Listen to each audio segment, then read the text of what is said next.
¿Hacemos un segundo?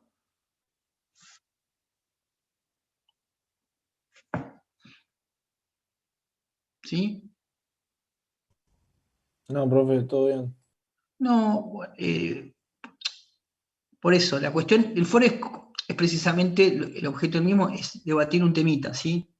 Y poderlo tener como para llevar una lectura de una clase a otra, ¿sí? Bueno, gente, ahí vamos a empezar. Respecto a la clase y siguiendo la unidad 6, ¿sí? Vamos a repasar un poco el tema puntualmente de la organización administrativa, ¿sí? Respecto a las técnicas, ¿sí? Que configuran su arquitectura y de las que se vale, ¿sí? La administración para su propia constitución, ¿sí? Y para esto tenemos que hablar, ¿sí? De las técnicas de descentralización y desconcentración. Es decir, cómo se constituye, ¿sí? Orgánicamente, ¿sí? El Estado a los efectos, ¿sí? de entablar su propia subjetividad, ¿sí? Cómo se organiza, cómo racionalmente se articula, ¿sí? Para establecer un conjunto, ¿sí? De elementos, ¿sí?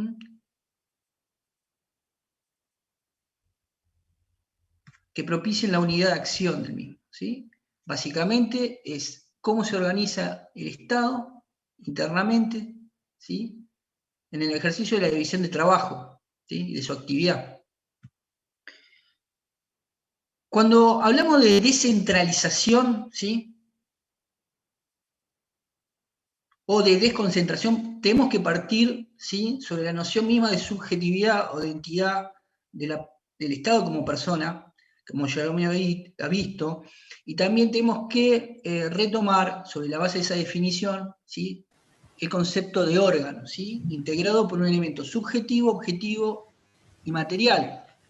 Subjetivo es, ¿sí? Las personas que configuran el ejercicio del mismo.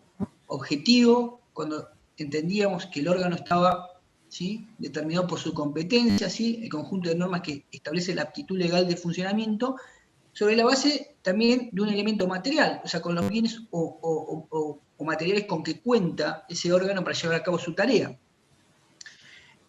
También ahí en el propio programa hay una definición de cargo y oficio, que es una doctrina que viene, lo digo a meramente ejemplo, de la doctrina italiana, para hacer esta distinción dentro del concepto de órgano entre lo que es el elemento objetivo y subjetivo, ¿sí? Mientras el oficio conformaría la competencia del elemento objetivo, ¿sí? El cargo sería aquel funcionario o funcionaria que lo lleva a cabo, ¿sí? Lo cierto es que nosotros y nosotras tenemos que entender que el Estado, como una persona de existencia ideal, ¿sí? Susceptible, ¿sí? De generar relaciones jurídicas, o sea, de extinguir, modificar y crear relaciones jurídicas, ¿sí? Está conformada, ¿sí? A través si bien existe una unidad que la persona jurídica como tal representa, la misma, los efectos de llevar a cabo, ¿sí? Su actividad se organiza o se constituye a través de órganos, ¿sí? Estos órganos, ¿sí?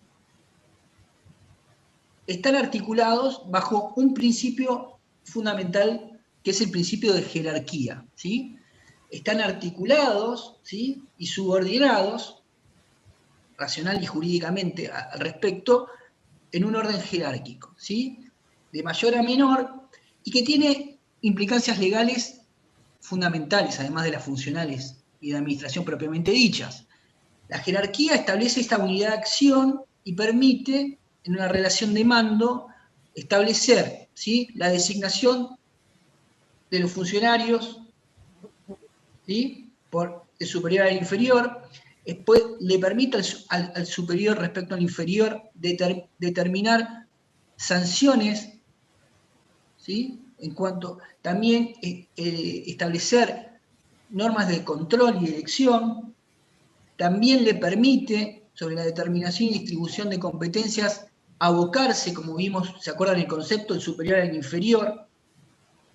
Pero no solamente está la relación de jerarquía, ¿sí? Fundamental, sino también está que existe, y evidentemente en ese marco, cuando no existe esa relación de jerarquía, relaciones de coordinación, ¿sí? Entre los diferentes órganos.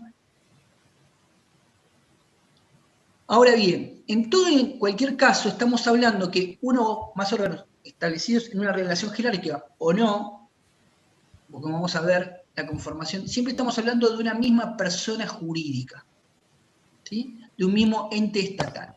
Profe, Esto es relevante. ¿Cómo? Una consulta. Cuando no son relaciones de jerarquía, ¿son de coordinación o puede ser también de jerarquía y coordinación? Exacto. Básicamente, para ser estrictas, la coordinación presupone generalmente a bien una fuerte, digamos, raigambre cuando no existe una relación jerárquica, ¿sí? Porque incluye, digamos, la articulación a través de la jerarquía, ¿sí? Entonces, cuando no media esa relación de jerarquía, ¿sí? Imaginemos dos ministerios, forman parte del Poder Ejecutivo, provincial o nacional, ¿correcto? El Estado frente a cada uno de nosotros y a nosotras forma una misma persona jurídica, ¿sí? No estoy distinguiendo, más allá de que los efectos jurídicos siempre van a ser imputables al Poder Ejecutivo, ¿sí? Ahora bien, entre ambos en su organización se establece para cualquier actividad, ¿sí? Competencias propias que están determinadas por la asignación de cada uno de los órganos. En algún caso las pueden llevar a cabo por sí solos y en otros se va a requerir entre ambos una tarea de coordinación, que significa, digamos, que la actividad de la competencia asignada a cada uno en determinados cometidos y frente a determinadas situaciones, ¿sí? Deben ser coordinadas. Quisiera dar el ejemplo entre educación y salud, que está tan en boga ahora y estamos como todos mareados y mareadas, pero pongámosle, ¿sí? La relación, ahora mismo, dentro de un ministerio, por ejemplo, existe una relación jerárquica, ¿sí? Más a menor, ¿sí? Ministro, subsecretario, director provincial, director. Esa misma relación entre dos órganos, ¿sí? También se constituye una vía jerárquica de la persona jurídica con aquel, ¿sí? Que es titular de la misma. En este caso, y el ejemplo que voy dando es el Poder Ejecutivo. Esta pirámide, ¿sí? Que se conforma con diferentes órganos, ¿sí?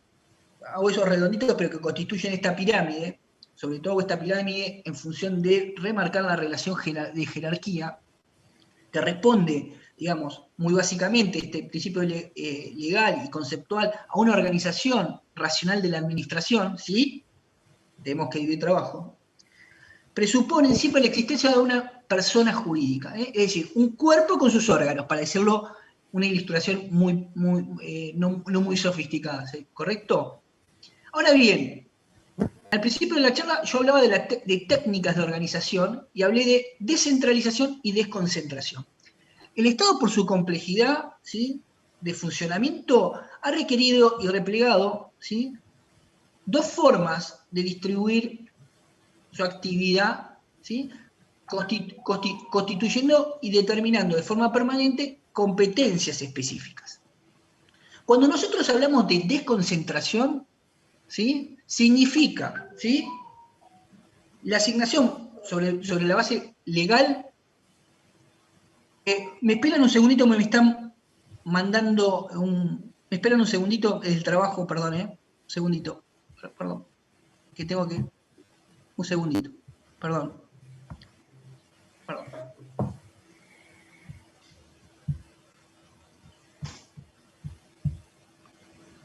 Sí, Juan, está perfecta la nota. La vi, está muy bien. ¿Sí? Justo ahora estaba en clase.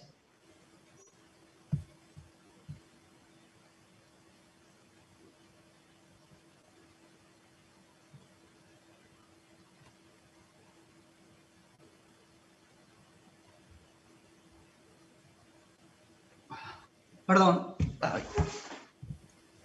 Perdón, justo me mandó un compañero una nota. A ver. Dice, capaz que me escucharon. Le decía que sí, que estaba bien la nota. Bueno, perdón. Volvemos. La desconcentración, ¿sí? Representa, ¿sí? En primer lugar, la constitución ¿sí?, de competencias específicas, ¿sí?, y como tal, como punto de partida, el elemento objetivo de competencia, título legal para obrar, la conformación de un órgano, ¿sí? Pero esta distribución, ¿sí?, entre órganos, ¿sí?, se da en el marco de una misma persona jurídica. Les doy un ejemplo. Por ejemplo, frente a una nueva gestión, ¿sí?, se decide modificar la ley de ministerios, ¿sí? Entonces se crea un nuevo ministerio. O dentro de un mismo ministerio se genera una nueva repartición, o una nueva dirección o subsecretaría, ¿sí? Existe una asignación, ¿sí?, de competencias, se constituyen órganos, ¿sí?, en diferentes niveles. Hola, buen día, profe, no podía ingresar. Bueno, perfecto. Pero estamos dentro de una misma persona jurídica. En este caso, el Poder Ejecutivo. ¿Se entiende?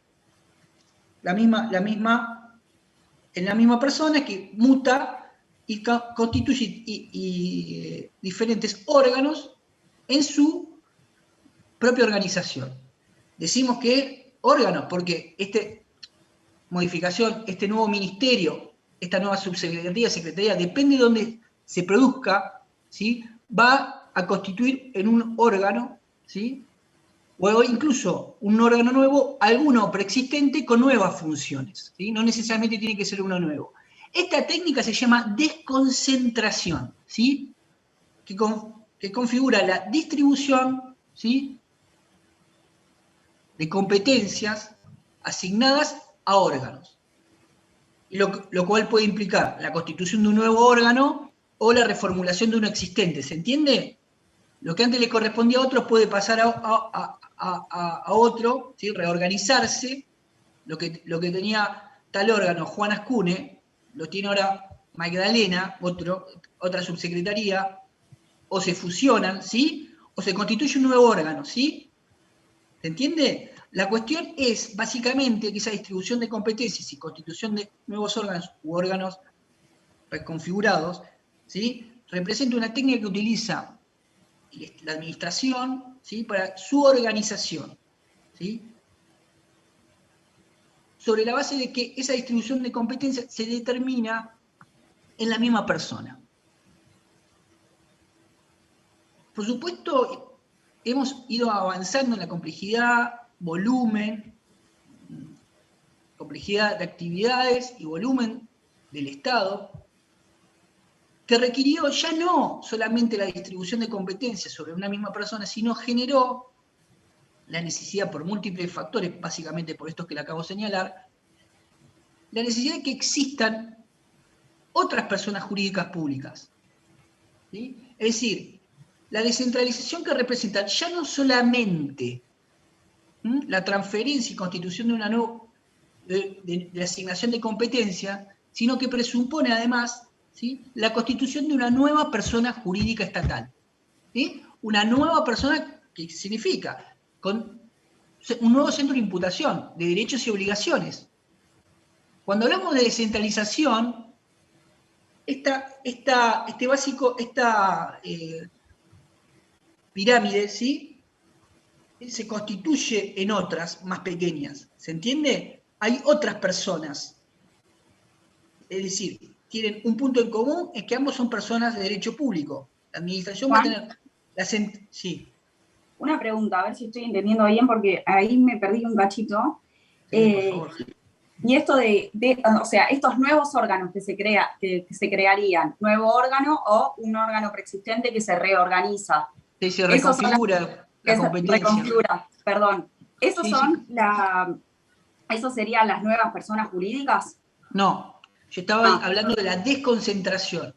Hay una relación que es común. Sí. Tanto la desconcentración como la descentralización que vamos a ver la reconfiguración ¿sí?, la reconfiguración y la constitución de competencias nuevas, ¿sí?, sobre la base de nuevos órganos o reconfigurando otros, ¿sí?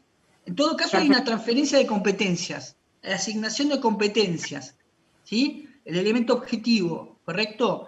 Ahora bien, en el caso de la desconcentración, ¿sí?, se da ya sea por un nuevo órgano o la reconfiguración del otro dentro de la misma persona jurídica. ¿Se entiende? Ejemplo de desconcentración. Hay una nueva ley de ministerios y se creó un nuevo ministerio o dentro del ministerio se crearon 2 secretarías nuevas, o la Secretaría X se eliminó una secretaría y parte de esa competencia la absorbe otra, ¿se entiende? Siempre dentro de la misma persona jurídica.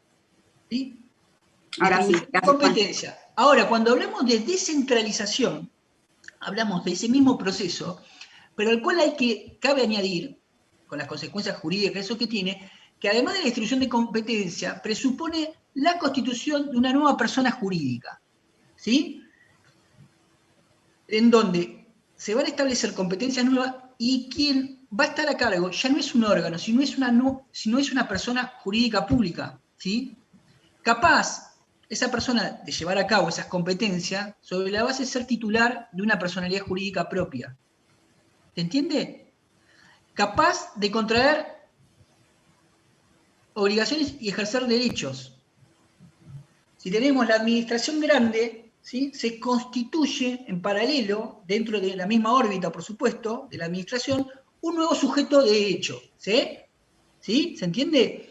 Ejemplos, ARBA, Lotería, el IPS, son sujetos de derecho público. Pueden establecer obligaciones y contraer, o sea, ser generadores de derechos y ser un centro de imputación, digamos. Esto no solamente implica una cuestión teórica, sino también funcional, porque las relaciones de jerarquías mengúan entre un sujeto descentralizado y uno centralizado. La relación de jerarquía, tal como lo señalé al principio, funciona jurídicamente toda su plenitud en un mismo sujeto. Cuando se constituye otro, existe una vinculación de tutela, ¿sí? Donde se va a controlar eventualmente por vía recursiva de la administración central hacia la descentralizada la legitimidad, si vos cumpliste o no la ley. Ahora, la gestión y articulación, tal como se hace en un mismo sujeto, no es la misma. Entonces, la descentralización es la configuración de nuevas competencias, ¿sí? que reconocen precisamente la constitución de un nuevo sujeto jurídico público. ¿Se entiende la diferencia entre desconcentrar y descentralizar? Sí, perfecto. La descentralización reconoce, digamos, un grado mayor de autonomía, en un sentido muy amplio, un mayor grado de distancia en la relación, ya que se crea un nuevo ente, ¿sí? Un nuevo sujeto de derecho público.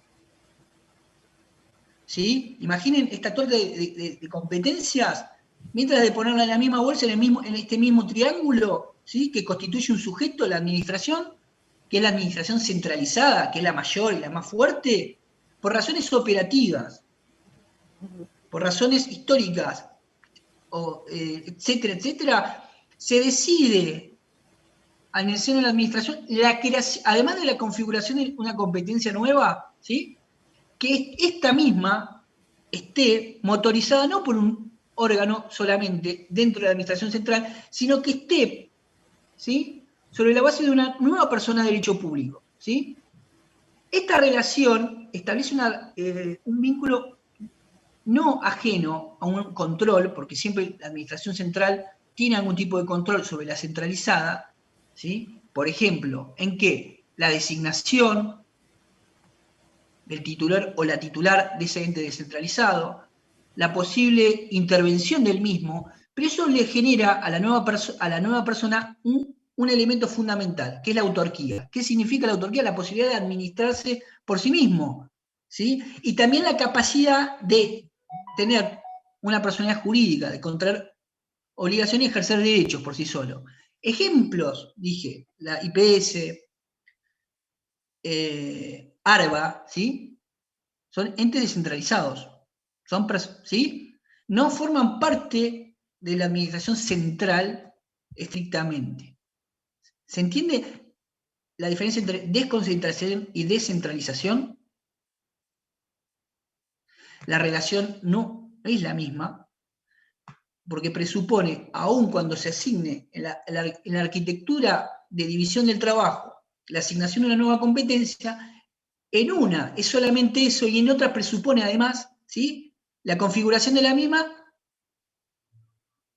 acompañada de la constitución de una nueva personalidad, de una nueva persona jurídica, ¿sí? a ese triángulo se le hace otros triangulitos, ¿sí? Perdón porque... Perdón. Un órgano descentralizado entonces también tiene una desconcentración dentro del mismo. También, muy buena Valeria tu intervención. Por eso yo decía, de estos triangulitos, uno grande y otro chiquito.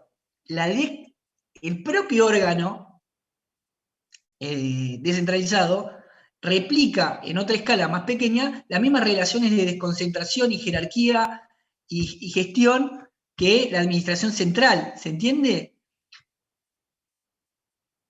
Bueno. Quería detenerme también, y la autarquía, ¿qué significa la autarquía? ¿Qué significa la autonomía? Ustedes habrán visto, la autonomía, ¿sí?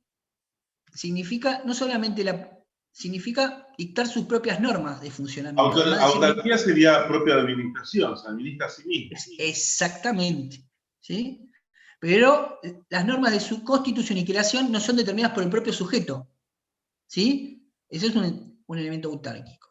¿Sí? Y el IPS, todos son elementos autárquicos. O sea, ¿se administran por sí mismos? Por supuesto. Ahora, las normas de creación y la disposición de sus designaciones no las responde por sí mismo. ¿Sí? ¿Qué órganos, ¿sí? O entidades o sujetos, mejor dicho, conocen ustedes que son autónomos?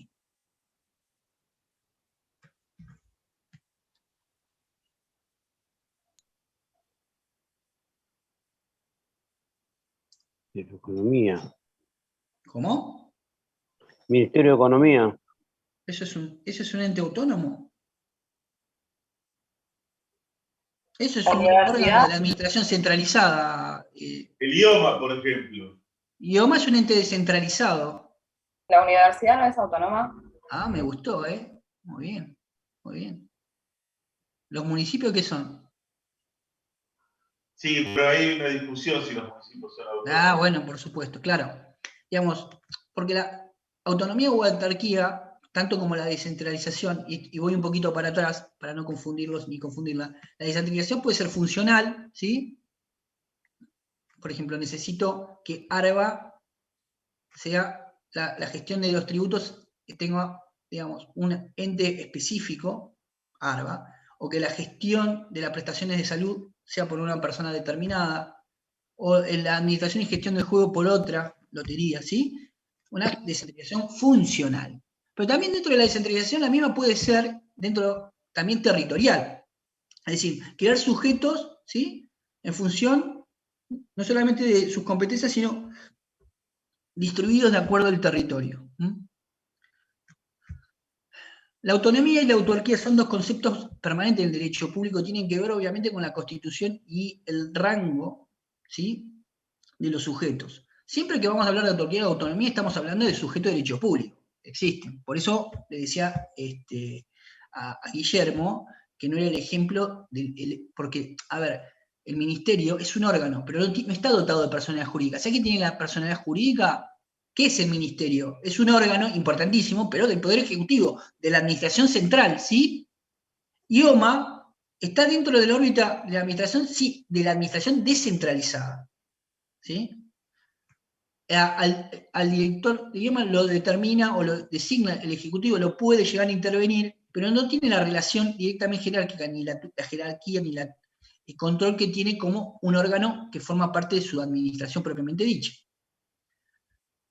En rigor, toda autarquía o autonomía presupone la existencia de un sujeto, ¿sí? Alguien susceptible de contraer obligaciones y ejercer derechos. Bien.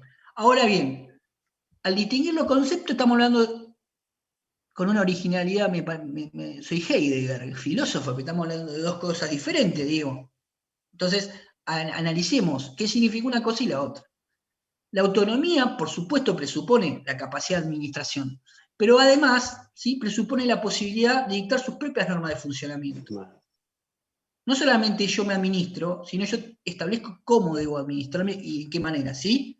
Esa autonomía tiene un recorrido constitucional y legal amplio, y ahí vamos a distinguir de qué estamos hablando. Una autonomía, órgano autónomo, ¿sí? Tenemos legales, pero también, como dijo una compañía, tenemos algunos expresamente reconocidos por la Constitución, ¿sí?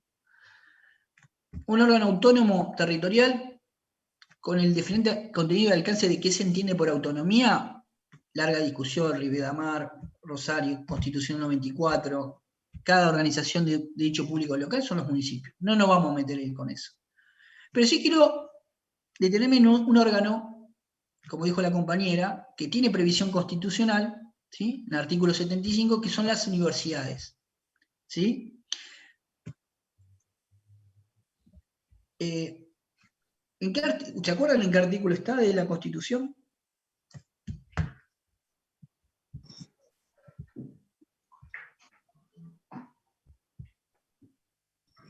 Vale googlear, ¿eh? A ver, googleemos. Universidad. Yo estoy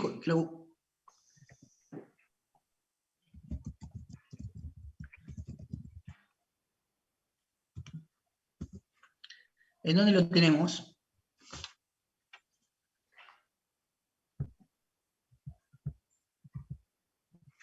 ¿Lo están buscando? Sí, señor. Sí, perfecto. Bueno, está en el 75. 75 inciso 19. Muy bien. ¿Lo tenés ahí abierto? Sí. Anda donde diga universidad, porque es un poco...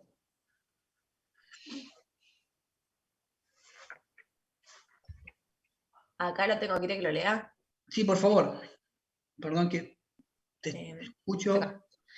Sancionar leyes de organización y de base de la educación que consoliden la unidad nacional respetando las particularidades provinciales y locales, que aseguren la responsabilidad indelegable del Estado, la participación de la familia y la sociedad, la promoción de los valores democráticos y la igualdad de oportunidades y posibilidades sin discriminación alguna y que garanticen los principios de gratuidad y equidad de la educación pública estatal y la autonomía y autarquía de las universidades nacionales.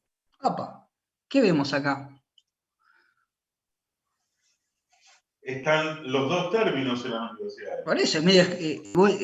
Daniel me dice, pero esto, Juan, esto es medio esquizofrénico. Está un poquito embarazada. ¿Cómo es? ¿Es autónomo o es autárquico? Y la distinción no es menor. De hecho, antes de la sanción del 1994 hubo una gran discusión. ¿Por qué? Porque si yo digo que es autónomo, ¿sí? No tengo una relación de jerarquía ni de lo que se llama, en los entes descentralizados no hay una relación jerárquica, sino de tutela, ¿sí? El ente centralizado, ejemplo, el Poder Ejecutivo, puede controlar vía recursiva la legitimidad, es decir, la legalidad de los actos que hace el descentralizado, ¿sí? Puede designarlo y básicamente en términos de autonomía dicta las normas de su funcionamiento. O sea, no es menor. Entonces, por ejemplo, universidad, ¿qué pasaba frente a los recursos?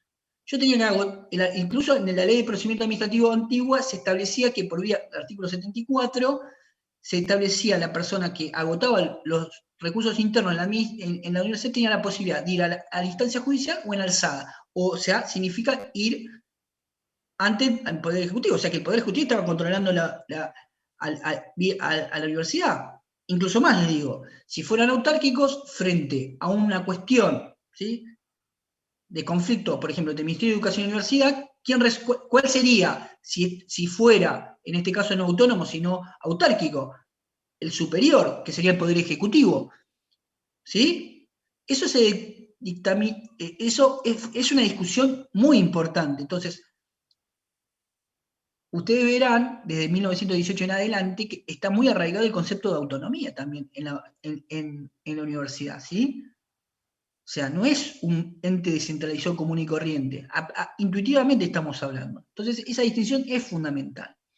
Antes del 91, la Corte, ¿sí?, en un caso contra la provincia, contra la universidad, admitió, ¿sí?, la procedencia de la vía recursiva alzada de la norma de procedimiento administrativo, ¿sí?, previo a ir a la justicia, pero también reconoció el contenido y alcance, ¿sí?, de la autonomía, que era básicamente una autonomía de tinte académica, ¿sí?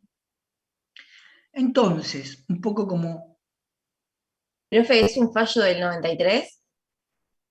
Eh, de la profesora Yurío. Yurío. No quiero, no es el de Yurío. No es el de Porque Yurío. justo Ahora, después estaba buscando el artículo que saltó, Mm, que decía entes autónomos, universidades nacionales, control de legitimidad. claro. No, ahora después lo paso, pero quiero no tosigarlos con esto, lo cual es una especie de mago, y quería resolver así la situación de perplejidad que supongo que los está embargando a todos y a todas, pero que manifestó Daniel, digamos, ¿no? Esta cosa, ¿cómo es esto que está autonomía y autarquía? Bueno, esto lo resolvió la ley de educación, superior, ¿sí? A ver, ley de educación superior.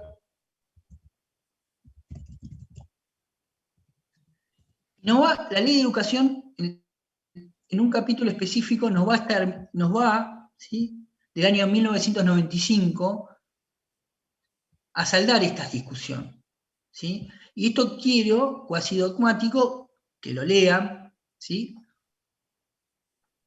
La ley. Les voy a decir, el capítulo, la ley de educación superior es la 24.521. ¿Esa es la que quiere que leamos?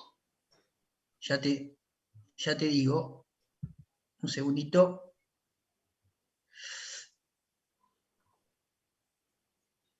Lo que me importa es el artículo 29 al 32, ¿sí? Que establece el concepto de autonomía, su alcance y sus garantías. La ley lo que hace es reforzar, digamos, y aclarar, ¿sí? El concepto de autonomía. Porque básicamente lo que hace la reforma constitucional, si ustedes lo ven bien, es que previo a la reforma de la Constitución del 24 se asegura la educación universitaria, pero no se establecía, ¿sí? A nivel constitucional de manera expresa el concepto de autonomía. ¿Bien? Acá la Constitución nos dice que es autónomo. Estamos de acuerdo, pero también dice que es autárquico. ¿Sí? Tenemos todos los fallos anteriores y en realidad lo que termina la ley de educación superior es describirme en qué es autónomo, ¿sí? Y en qué es autárquico. Y cómo se defiende, digamos, esa autonomía y con qué recursos. El artículo 29 de esa ley, la 24.521, ley de educación superior, ¿sí? Dice, las instituciones van a tener autonomía, tienen autonomía académica e institucional. Entonces, cuando a uno o a una nos pregunten si tiene autonomía de universidad, sí. ¿En qué la tiene? Una autonomía institucional y académica. ¿En qué consiste? Mirá, ustedes van a decir, mira, lo que dice el artículo 29 es que puede dictar y reformar sus estatutos, ¿sí? Definir sus órganos de gobierno, ¿sí? Administrar sus bienes y recursos, puede disponer carreras universitarias, otorgar grados académicos, designar y remover personal, ¿sí? Establecer el régimen de acceso y permanencia y promoción, etc. ¿Sí? Ahora yo le digo, ¿es un ente completamente autónomo? No. ¿Por qué? Porque por fuera de esta autonomía académica e institucional puede estar regulado, y ahí, por lo tanto, si existe una norma que no es sobre estos puntos, o sea, sobre estos puntos puede dictar sus propias normas, ¿sí? Cómo se entra o no a la universidad, cómo se va a ser su estatuto, etc. Ahora, por fuera de esto es un ente autárquico, ¿sí? Y admite, ¿sí? De manera concurrente que, por ejemplo, el Ministerio de Educación tenga un control o una supervisión del mismo, ¿sí? Ahora bien, habíamos dicho que si nosotros, ¿cómo resolvíamos si era autónomo o autárquico en relación, ¿se acuerdan? Cuando existieran conflictos de competencia, ¿no? Y acá lo que hace la ley en el artículo 32, muy bueno, es que ya no es como antes, que frente al agotamiento de la vía administrativa en la universidad, uno podía ir a la justicia, ¿sí? Federal en este caso, o ir en alzada ante el Poder Ejecutivo. ¿Sí? El artículo 32 nos deja bien claro que cuando existe un conflicto, o sea, agota la instancia administrativa, no queda la opción de ir ante el Ejecutivo, o sea, no hay una relación de tutela, ¿no? Sino que se va directamente ante, no en los tribunales de primera instancia, sino ante las cámaras, ¿sí?, federales de la jurisdicción correspondiente de la universidad. Les doy un ejemplo, si yo estoy sustanciando un concurso, lo impugno, llega hasta el consejo directivo de la facultad, lo vuelvo a impugnar, llega ante la universidad.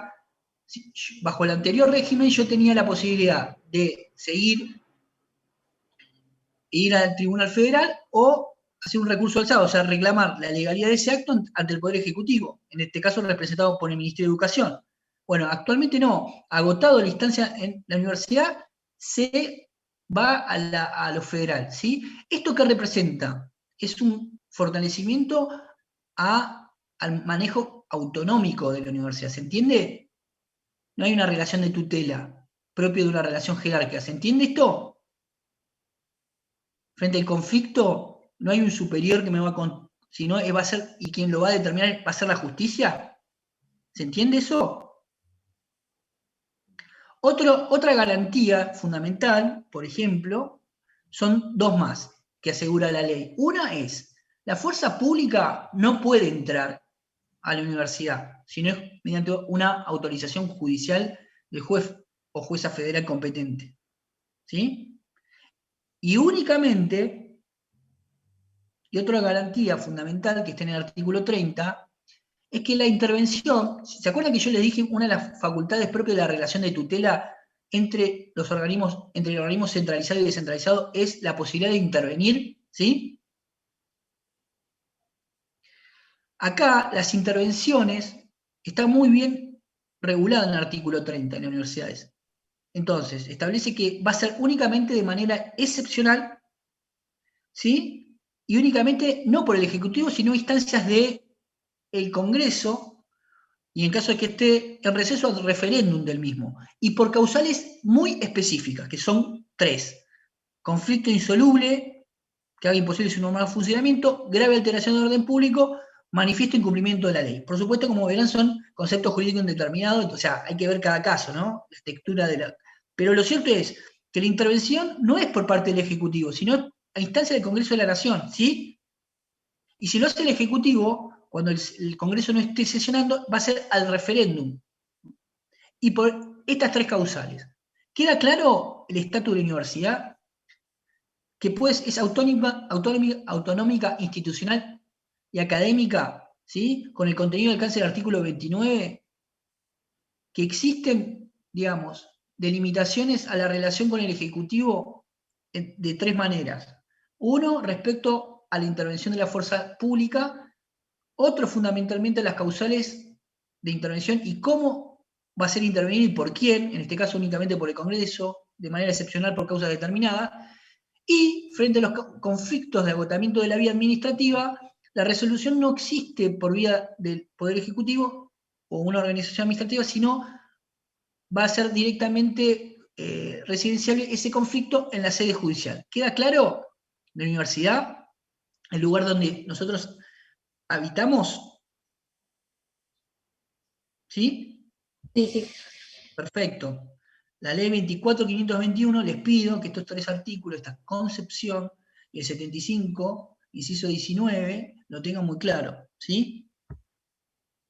Entes autónomo es... A ver, si fuera autónomo plenamente no podría, digamos, no tendría validez jurídica la ley de educación superior, ¿se entiende? No tendría validez las evaluaciones que hace la CONIAU, ¿sí? La Comisión de Investigaciones Nacionales, para calificar a las universidades. Existe una determinación y gestión, también presupuestaria, de idas y vueltas, que podríamos decir, mira, es de tinte autárquico la universidad, ¿sí? Es decir, no es autónoma plenamente, pero sí es plenamente autónoma a la luz de la expresión de la Constitución y alcance y contenido determinado por la Ley de Educación Superior, ¿sí?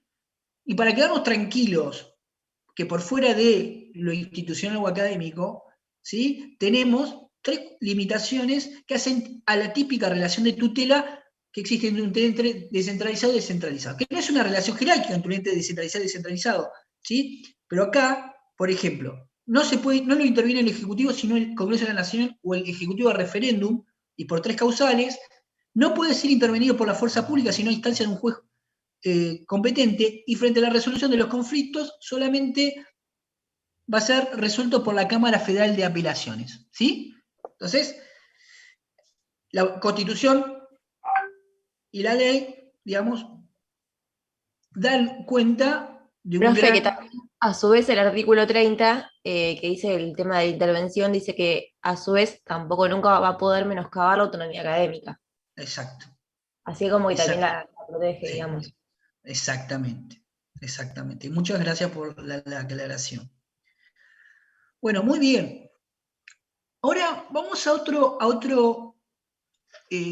momento de la organización de la centralización, y es que la intervención estatal en la actividad industrial y comercial. Un poco rememorando a lo de los cometidos estatales, al concepto histórico, ¿sí? La configuración de la actividad estatal y de sus cometidos, a lo largo del siglo XX y también del siglo XXI, ¿sí? Siempre existió y existirá una tensión respecto a definir cuál es el ámbito de lo público, y aún definido el ámbito de lo público, qué relación tiene lo público, ¿sí? Con lo privado o el ámbito privado. Lo cierto es que a lo largo del siglo XX, en Francia y demás, empezó a configurarse la necesidad ya no de un Estado gendarme, sino en la posibilidad que el propio Estado, bajo determinadas condiciones, interviniera, ¿sí? Como un actor más en las actividades comerciales e industriales, ¿sí? Eso no es una evolución lineal, ni abrupta, ni subrepticia, sino que ha evolucionado y tiene identidad propia en cada uno de los países a lo largo de la historia. Por supuesto, reconoce antecedentes y demás. Cuando ya decíamos, el administrativo no era el actor, sino también un servicio público. O sea, ¿qué hace el Estado para los demás? Y frente a un Estado que se iba complejizando y agrandando, si era necesario o no, ¿sí? Que el Estado intervenía como un actor más dentro del mundo económico, ¿sí? De lo comercial. Y acá empieza a ver, ¿sí? Lo que se conocen como empresas o sociedades del Estado, ¿sí? Haciendo un raconto en nuestro país, ¿sí? También, y antes de meterme este raconto, hago una precisión. El Estado establece un sistema de derecho público en su constitución, su funcionamiento, ¿sí? En su procedimiento. Entonces, esta pregunta de elemental, pero no menos cierta, es aquella que se indaga, valga la redundancia, en establecer si existe, primero, la posibilidad de que la administración intervenga en la actividad económica como un sujeto más. Y esa intervención, ¿sí? Que está determinada por reglas y normas jurídicas y con lógicas determinadas, ¿el Estado se va a ceñir a las mismas? ¿Va a tener notas diferenciales? ¿Se entiende? Una empresa o sociedad del Estado, como veremos adelante, ¿tendrá o no las mismas características que una empresa o una sociedad de derecho civil y comercial? Esa es la primera pregunta que tenemos que hacernos, ¿sí? Frente a ese raconto que va en paralelo con la configuración del Estado, la decisión del mismo, permítame, digamos, hacer un recorrido histórico para observar, digamos, qué tipo de organizaciones, ¿sí? De intervención estatal en el mundo de la actividad industrial y comercial ha tenido. La primera manifestación jurídica de la misma, ¿sí? Está dada a partir del año 1946, ¿sí? Con un decreto ley, que es decreto ley 15.349, que dio lugar a la creación, ¿sí? De las llamadas sociedades de economía mixta. Sociedades de economía mixta. Estas sociedades, ¿sí? Estaban integradas o permitía, ¿sí? La posibilidad de que el Estado participe, ¿sí? Con capital propio y también con capital de actores privados para la configuración de una persona jurídica, ¿sí? Esta sociedad de economía mixta era una persona constituida por capital público y capital privado. ¿Cuál iba a ser la regulación de estas personas? ¿Sí? Y así lo establecía la ley. Se aplicaría el derecho público o el privado, ¿sí? Según la empresa determinada y su configuración. Y en caso de indeterminación, porque eso es muy importante, ¿qué pasa cuando hay una laguna? En caso de indeterminación, sí van a regir por la normativa, ¿sí?, propia de las sociedades anónimas, ¿sí? Entonces, la ley establece, mire, hay una ley que da y articula, ¿sí?, la posibilidad de que el Estado intervenga en la actividad industrial y comercial. Imagínate. Lo que ahora parecería común o no, históricamente, era una cuestión novedosa. Puede aliarse con el sector privado, perfecto. Se va a aplicar el derecho público-privado conforme la norma, el acta constitutiva de esa empresa. Ahora, frente a la indeterminación jurídica, ¿qué va a regir? Lo de las leyes de sociedades, ¿sí? Entonces, ante la duda, el derecho privado. ¿Qué característica tiene? Y esto es muy importante porque va a ser persistente en otras figuras, ¿sí?, de intervención estatal en el mundo privado, miren qué hermoso, no pueden ser declaradas en quiebra. O sea, derecho público-privado, según lo determina actas de constitución, indeterminación, leyes de sociedad del Estado, sociedades anónimas, lo que no quepa aplica por eso, pero fíjense que tiene esas notas distintivas, por eso yo decía, ¿cómo interviene? Estas Como una sociedades, empresa de seguro, digamos. ¿cómo? No están declaradas, no pueden ser declaradas en quiebra. Y Claro, eso tiene que como ver. los seguros, digo. ¿Cómo? Como los seguros que tienen que ser reasumidas, digamos.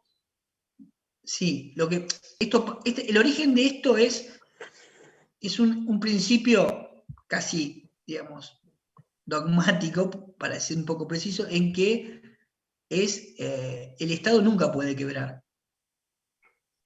¿sí? El Estado es solvente siempre, ¿sí?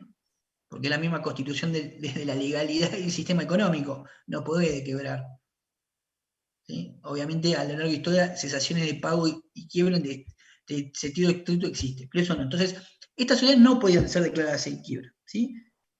¿Y cuál era la responsabilidad del Estado? Hasta el alcance del aporte dinerario que haya hecho al patrimonio, ¿sí? Esto es 1946. Inmediatamente, en 1949, ¿sí?, hay un proceso, si se me permite señalarlo, de mayor publicación, o sea, de mayor presencia de normas de derecho público, ¿sí?, en un nuevo sujeto o sociedad de Estado, que son las que se crearon por la ley 13.653, que son las conocidas y llamadas empresas del Estado, ¿sí? Año 1949, en el 46 se hicieron las sociedades de economía mixta, ¿sí? En 1949, por esta ley, se crearon las empresas del Estado. ¿Y por qué voy yo a decir que hay una mayor presencia del derecho público? ¿Sí? Porque, y acá vamos a ver cuál es la presencia o articulación del derecho privado. Y en este caso, si se me permite la conclusión anticipada, la órbita del derecho privado es más circunscripta. Va a aplicarse el derecho privado en todo lo que tenga que ver con el objeto, ¿sí?, y a las actividades específicas de las sociedades. Y en todo lo que atañe su relación con la administración va a estar regido por el derecho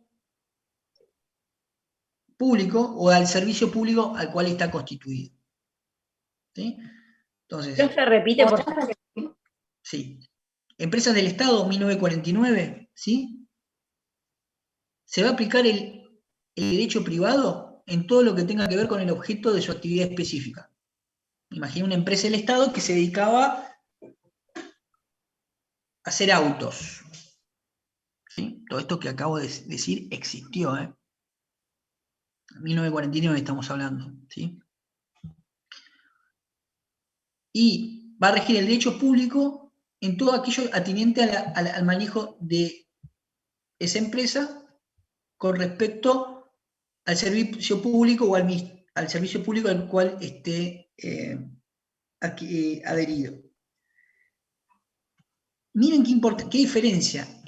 La cuestión es, y yo esto un poco estoy adelantando, ¿no? Un poco hago spoileo intelectualmente. Si yo estoy diciendo una mayor ius publicación, digamos, mayor presencia del derecho público, digo, ¿se acuerdan que la Sociedad de Economía Mixta yo decía que ante caso de dudas, ¿qué se aplicaba en la anterior? Ante las lagunas normativas. Derecho privado. Exacto. Y a ustedes ya a esto que le está, digamos, perdón que sea un poco obvio, ¿no? Como mago iría a la quiebra directamente para el ministerio. Que frente a la indeterminación, estas empresas iban a regir, ¿sí?, por la ley de contabilidad pública y la ley de obras públicas. O sea, frente a la indeterminación se aplica el derecho privado, ¿sí? Ejemplo, che, ¿cómo compramos esto? Mirá, se desplomó el techo, no dice nada. Vos no vas a hacer una locación de obra común. Tenías que suscribirte y reparar el techo conforme lo determina la ley de obra pública, ¿se entiende? Si no existiera una regulación específica, la indeterminación, ¿sí?, establecía que ante estos supuestos se debía regir por la ley de contratación pública, la ley de contabilidad pública o la ley de obra pública. Y no solo eso, la responsabilidad de los funcionarios a cargo de esta empresa iba a estar determinada por la norma de derecho público. O sea, es un funcionario más. El que integrás era del directorio de la empresa del Estado y eras un empleado público en términos de responsabilidad también, ¿sí? Indeterminación jurídica, ley de contabilidad, obra pública, la responsabilidad del integrante de la sociedad se determinaba por la responsabilidad del funcionario público, y además de eso, se determinaba que existía en cada una de estas empresas estatales un síndico designado por el Ejecutivo, o sea, una persona encargada de coordinar y controlar, ¿sí?, la actividad de la empresa, que respondía directamente al Poder Ejecutivo.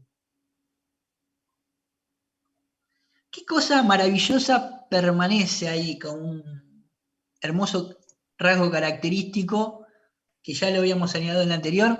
¿Pueden ser declaradas en quiebra o no? ¿A ustedes qué les parece? Y no. Y no, por supuesto.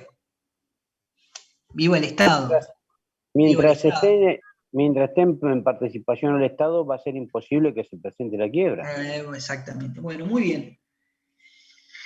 Esto funcionó bien, más o menos, durante una época, etc. Obviamente, las relaciones económicas, las gestiones institucionales, éxitos o menos éxitos, siempre hay grises, pero la realidad no opera de esa manera, sino opera entre blanco o negro siempre.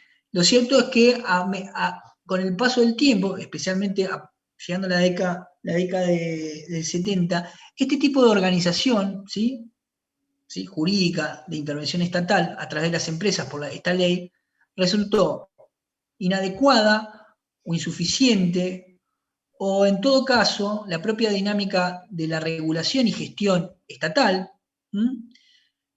trasuntaba una mayor rigidez.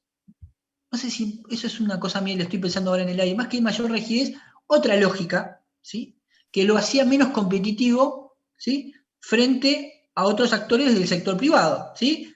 De ejemplo, esta fábrica de autos estatales, organizada sobre la ley de empresa del Estado, ¿sí?, resultaba, ¿sí?, su funcionamiento y su articulación, ¿sí?, no funcional al giro económico que estaba llevando a cabo por las condiciones del mercado, por la regulación, ¿sí?, excesivamente pública del mismo. ¿Se entiende? Mirá, si yo tengo que arreglar el techo de la instalación de la fábrica, o comprar y aplicar la ley de obra pública, tengo que llamar a licitación de determinada manera.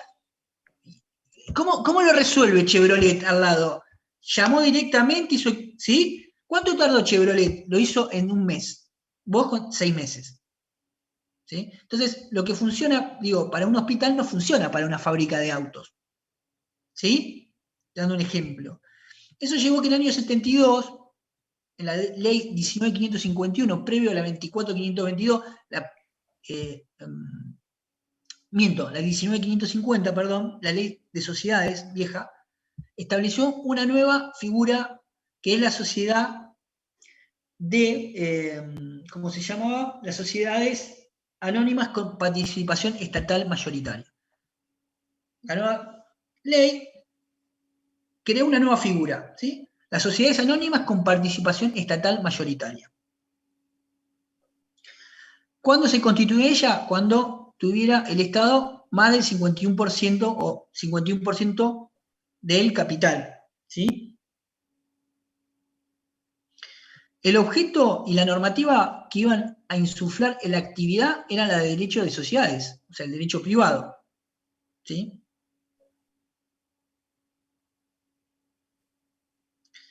¿Qué no podían declararse como cualquier persona jurídica o estatal frente a la economía? No podían declararse en quiebra. Claro. ¿Sí? Eso era, bueno, Estado, te traemos acá al mundo nuestro, al mundo de las sociedades anónimas, fenómeno, vos tenés participación, perfecto. Pero lo aclaro, vos no podés ser declarado en quiebra, ¿sí? Y cualquier modificación del aporte tenía que ser autorizada de la composición mayoritaria o minoritaria por ley. O sea, se constituía por una normativa legal esa sociedad y cualquier modificación de la composición tenía que ser autorizada por ley. No podían ser declaradas en quiebra. Después todo lo demás, manejate tranquilo como una sociedad como tal. Eso después fue derogado. Pero digo, están observando, digamos, este linaje, esta trayectoria, ¿sí?, de intervención del Estado, donde pasamos de la empresa a las sociedades anónimas de participación estatal mayoritaria. Estamos viendo en realidad una disputa, ¿sí?, ya no simbólica, jurídica, de cómo juega el derecho público y el derecho privado en la intervención del Estado en la actividad civil, comercial e industrial. En el año 74, ¿sí?, se dictó la ley 20.705. Esto es importante porque existen todavía eso, y hay muchas, que son las sociedades del Estado. La ley 20.705 es la ley de sociedades del Estado. Miren qué particularidad. Estas sociedades, ¿sí?, tienen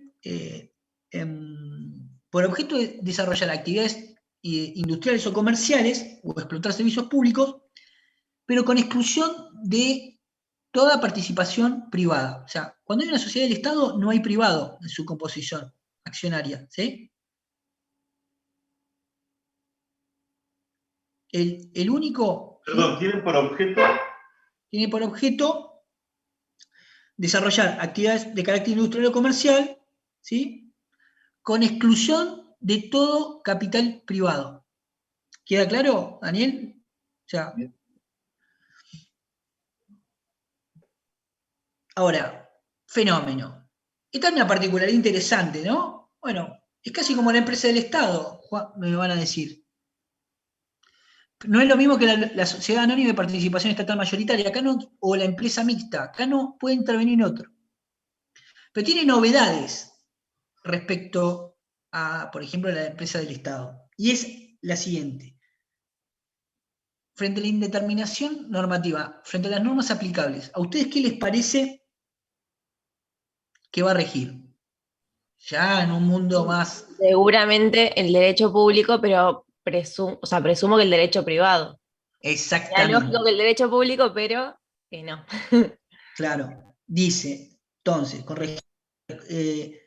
respecto al régimen jurídico aplicable, se va a aplicar las normas que regulan las sociedades anónimas. ¿Mm? Porque el Estado, discúlpeme, porque el Estado es una empresa unipersonal, por decir de una manera. Exactamente. Y es muy bien tu cosa porque está exactamente eso, no existe tampoco en la ley de sociedades. Correcto, gracias, Guillermo. No. ¿Sí? Esta cuestión unipersonal, la normativa aplicable es la del derecho de la ley de sociedades en todo lo que sea compatible con la ley del Estado, digamos. ¿Sí? Del Estado. Y específicamente se aclara que no van a ser aplicables las normas de contabilidad de obras públicas y de procedimiento administrativo. Claro. Y como muy bien dijo Guillermo, son unipersonales. ¿Y qué otra característica tiene que amamos de las sociedades y empresas del Estado? No puede ser declarado en quiebra. Quiebra. Pero la sociedad del Estado, si usted ve en la 24.156, la Ley de Administración Financiera Nacional, y la 13.767, la Ley de Administración Provincial, forman parte del sector público, nacional y provincial, la sociedad del Estado, ¿sí? Forman parte. De hecho, incluso el Tribunal de Cuentas en provincia tiene la potestad de controlar la sociedad del Estado, aun cuando se rigen por normas de derecho privado y la ley y lo que determina la ley de sociedad del Estado, porque existe un patrimonio estatal en intervención. Pero en todo lo que es el giro comercial e industrial, ¿saben cómo se maneja? Por las normas del derecho privado. Pero son unipersonales, no puede ser declarada en quiebra, y existen también otras obligaciones públicas, que fíjense, no tiene tanto que ver con una aplicación de la ley de empleo público, de obra pública, porque está expresamente excluido. Pero sí, por ejemplo, a estas leyes, a esta sociedad del Estado, se le aplica, como miembro, ¿sí?, la ley de ética pública, la 25.188, o sea, las personas que entran ahí tienen que hacer declaraciones juradas, por ejemplo, ¿sí?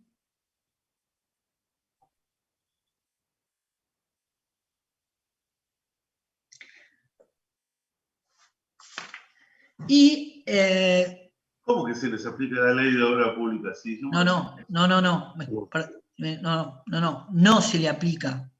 Lo que se aplica, por ejemplo, ¿sí?, si bien tienen el giro de la actividad comercial, sí se les aplica, por ejemplo, la ley de ética pública, ¿sí?, la 25.188. Se les aplica el código de ética pública, es decir, las personas que por parte del Estado conforman una sociedad tienen que tener, digamos, un resguardo, digamos, de integridad, ¿sí?, propio de un funcionario. Ahora, ¿son funcionarios en el sentido estricto? No lo son, ¿sí?, con las normas de empleo y procedimiento. ¿Queda claro?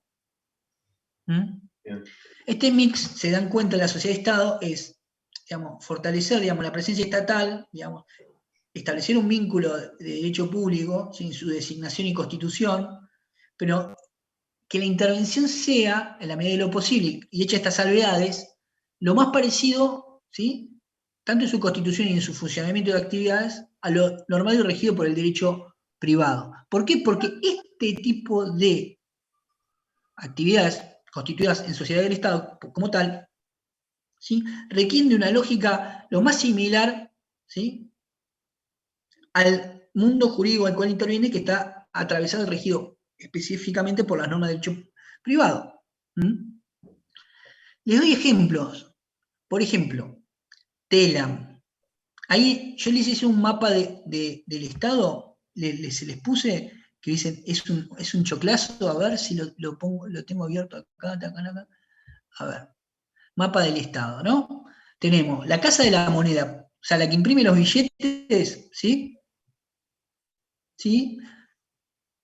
Es una sociedad del Estado. Radio y televisión pública, Canal 7, para decirlo en forma un poco antigua, ¿sí?, y todo el conglomerado de medios, ¿sí?, es una sociedad del Estado, por ejemplo. Otras, trenes argentinos, operaciones, es una sociedad del Estado. A ver, otras más. Casa de la Moneda, que les dije, TELAM, Radio y Televisión, sí, contenidos públicos, Estado, tenemos Radio y Televisión, TELAM, a ver, ¿qué otra más? Fabricaciones militares, ¿sí?, la construcción de armas, bombas y demás, hecha por el Estado, es una sociedad del Estado. Bueno, hay otros pueblos. ¿Cómo? Los ferrocarriles del Estado. Hay una operación, no, pasa que hay una parte que es una sociedad del Estado, no es todo el servicio de ferrocarril. Pero, es compartida. Exacto. La Casa de la Moneda, tenés, por ejemplo, Educar, ¿sí?, que está dentro del Ministerio de Educación. La Administración de Infraestructuras Ferroviarias, o sea, hay una parte que crea la infraestructura ferroviaria, es una sociedad del Estado, ¿sí? otra sociedad de Estado de la Administración General de Puertos, ¿sí? Si ustedes pongan, ¿vieron que yo subí un mapa? En Facebook? Ponen en el buscador Sociedad del Estado y le va a aparecer. Ponen Sociedades Anónimas y le va a aparecer. Todo aparece. Más adelante el Estado, y actualmente, interviene, ¿sí?, en la vida pública, ya no solamente como sociedad del Estado, sino como sociedad anónima. Y ahí, tanto en los decretos como en las leyes que constituyen estos sujetos públicos, se establecen los alcances y medidas de su funcionamiento. La verdad es que en la actualidad el Estado participa, ¿sí?, también en la vida económica como una sociedad anónima. Ejemplo de eso lo tenemos, que seguramente ustedes aman, por ejemplo en la provincia de Buenos Aires, con una gran eficiencia. ¿Quién les provee a ustedes día a día?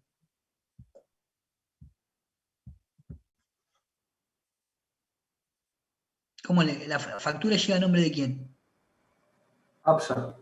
APSA, ¿sí? Un servicio maravilloso, sin ningún tipo de inconveniente. Eso es una es una sociedad anónima. La forma jurídica es una sociedad anónima. No es una sociedad del Estado. ¿Sí?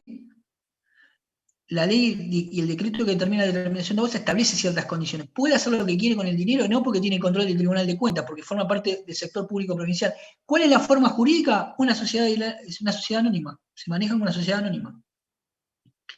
Otro, por ejemplo, Aubasa, o los corredores viales, ¿sí? Están estatizados, pero están conformados y se manejan como una sociedad anónima. APSA sería una sociedad anónima con participación estatal.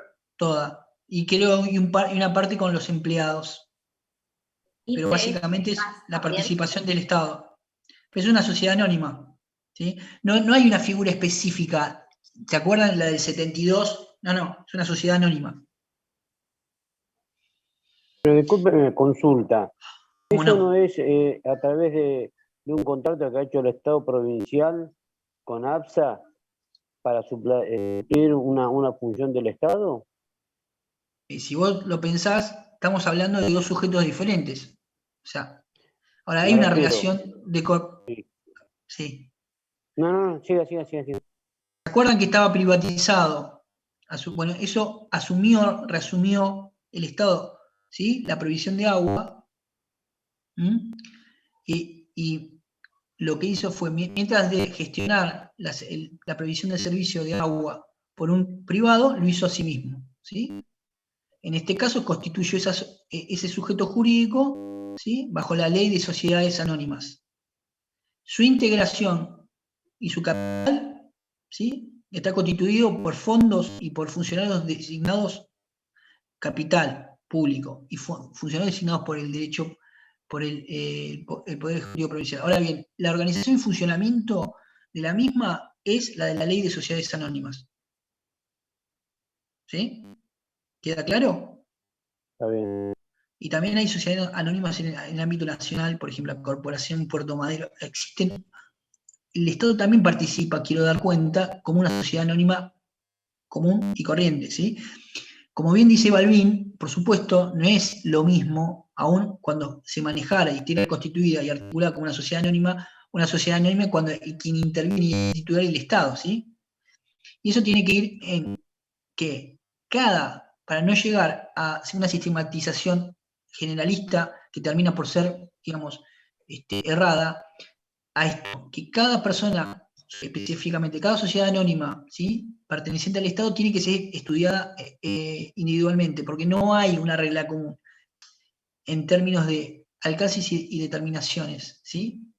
Lo que sí es cierto es que, y sin contradecirme con lo anterior, es que existe un conjunto, ¿sí?, amplio, ¿sí?, de sujetos, ¿sí?, regidos por la ley de sociedades, específicamente por las sociedades anónimas, cuyo titular es el Estado, provincial y nacional. No confundir esto con lo que dije, las sociedades del Estado, ¿se entiende? Totalmente. ¿Qué vimos de la sociedad del Estado? ¿Qué era, que bien dijo Guillermo? Una sociedad anónima, ¿qué puedo hacer, por ejemplo? Una sociedad del Estado, ¿qué no puedo hacer? presentar la quiebra. Exacto, pero ¿qué otra cosa? Que lo dijiste vos y empieza con U. Es unipersonal, digamos, no puede, está excluido la participación de aporte privado. Exactamente. Igual, lo cierto es que, y también tiene otras previsiones la ley, ¿sí? De determinación y de ética. Y como dijimos que forman parte, digamos. La verdad es que la mayoría de las sociedades anónimas terminan en los hechos teniendo una participación accionaria o de capital casi exclusivamente del Estado. Pero por eso mismo hay que ver cada persona en particular, ¿sí? Más o menos les queda claro el panorama, digamos, ¿sí? ¿O es lo suficientemente confuso como para, ¿viste? Es como las bombas que tienen un efecto retardado, digo, no creo que entiendo, pero capaz que no, ¿viste, pibe? Bueno, bueno, sigamos. Para terminar la bolilla, tenemos que ver la ley, rápidamente, los ministros, ¿sí? ¿Dónde está, qué son los ministros?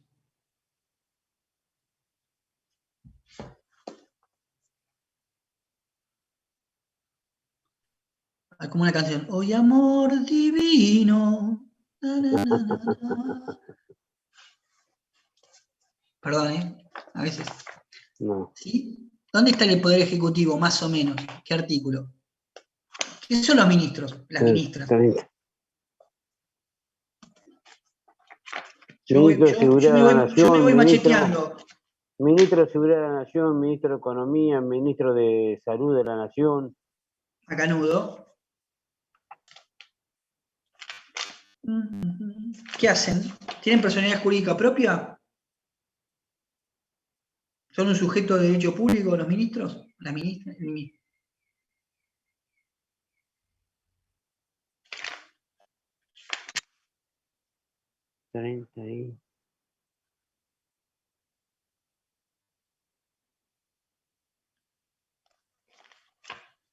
Chan, chan, chan, chan. No, son funcionarios públicos. No. Los ministros, la ministra, digamos, tiene regulación constitucional, ¿sí? Tanto en la provincia como en Nación. En Nación lo tenemos que ver en el capítulo del Poder Ejecutivo, ¿sí? Específicamente el 99, que le define la atribución del presidente, ¿sí? Porque son órganos. Los ministros son órganos del Poder Ejecutivo, no tienen personalidad jurídica privada. Palabra. El Poder Ejecutivo son órganos del Poder, los ministros forman parte de órganos, ¿sí? Inmediatamente inferiores en la línea jerárquica, ¿sí? Del Poder Ejecutivo Nacional. Son representantes del Poder Ejecutivo en diferentes ramas, ¿sí? Ahí yo le subí la ley de Ministerio Nacional y provincial, ¿sí? En normativas en la unidad 6. ¿Son sujetos? No. De hecho mismo tiene regulación, ¿sí? Sobre todo en lo que hace en su funcionamiento el coordinador. ¿Qué figura establece el funcionamiento de los ministros? Y tiene la representación de la administración del Estado. Es responsable de la administración, que fue una incorporación con la reforma del Constitucional. ¿El jefe de gabinete? Claro. Exactamente. El jefe de gabinete, más que una generación y administración y funciones específicas establecidas en el 100, ¿sí? Tiende a coordinar la actividad ministerial, ¿sí? Miren, obviamente que las resoluciones de los ministros, vamos a ver qué es lo que pueden hacer. ¿Sí? En principio, el artículo 102 dice que cada ministro es responsable de los actos que legaliza, ¿sí? Todos los actos del presidente, en lo que hace respectivamente cartera, ¿sí? Sobre cada temática, tiene que estar legalizado por el ministro correspondiente. Entonces, es muy importante, ¿sí? Que cada acto o decreto, conforme el presidente, esté el mismo legalizado o refrendado por el ministro correspondiente. ¿Sí? Otra cuestión fundamental, si nosotros leemos el 99, en que los decretos de necesidad y de urgencia tienen que estar refrendados por todos los ministros. ¿Sí? Sí, señor. O sea, ahí diría un amigo mío, vas al muere con el presidente o la presidenta. ¿Sí? Entonces, también, generalmente, las leyes de presupuesto, como la ley de ministerio, están refrendadas por todos los ministros.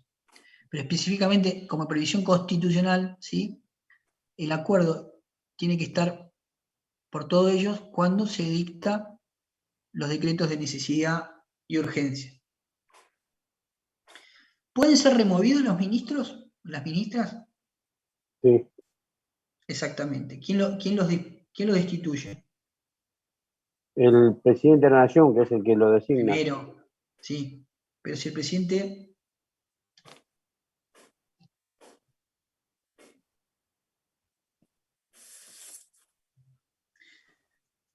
Bueno,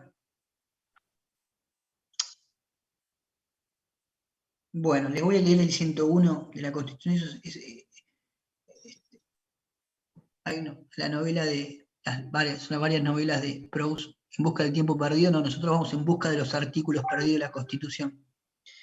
El 101 dice, jefe de gabinete debe concurrir al Congreso al menos una vez por mes, bla, bla, bla.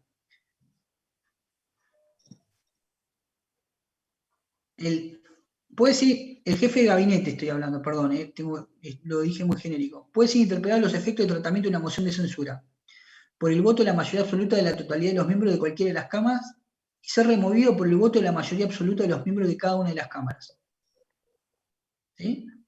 Entonces, el jefe de gabinete puede ser removido por la mayoría absoluta de una de las cámaras, de cada una de las cámaras, e interpelado. Ahora, claro, también... Discúlpeme, Sí, lo que entiendo que el tema del primer ministro, cuando se creó la figura del primer ministro, es sacarle cierta responsabilidad al presidente del Estado.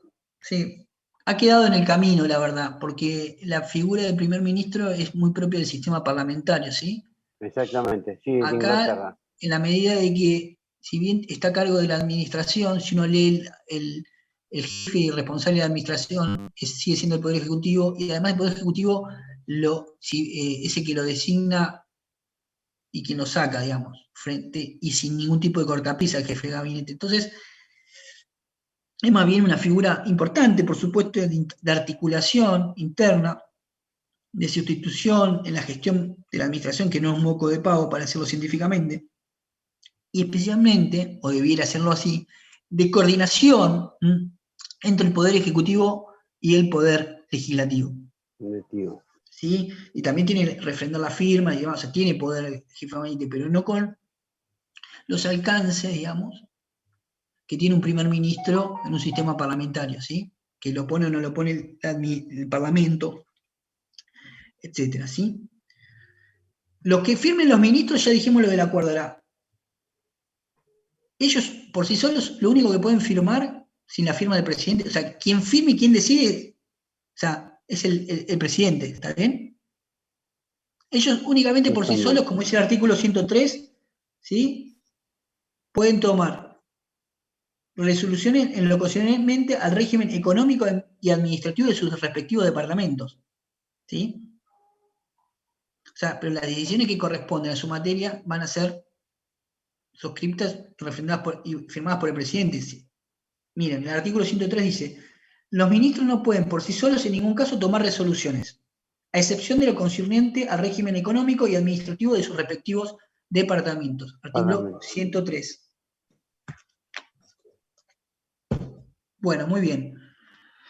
Un repaso. Y ahora finalmente tenemos que llegar a hablar de la reforma del Estado, que a esta altura creo que están en condiciones de cual Juan Carlos Casañe, Roberto Dromi, Barra, y por sus excelentes intervenciones en el foro, yo, así, como una persona ya mayor, escucharles y que me expliquen dos cosas. Y yo sé que es absolutamente tentador, porque yo les puse un video, hay mucho material para hablar, casi muy institucional, o sea, lo más neutro que pude, que encontré qué tipo de canal encuentro. Entonces, ¿quién se anima a darnos, a ilustrarnos qué significó la reforma del Estado? porque hasta este momento, históricamente, y yo me adelanté un poco con las sociedades anónimas, fui delimitando desde un Estado pequeño hasta uno, ¿sí?, y complejo. ¿Qué hizo la ley de reforma de Estado en términos de organización del Estado?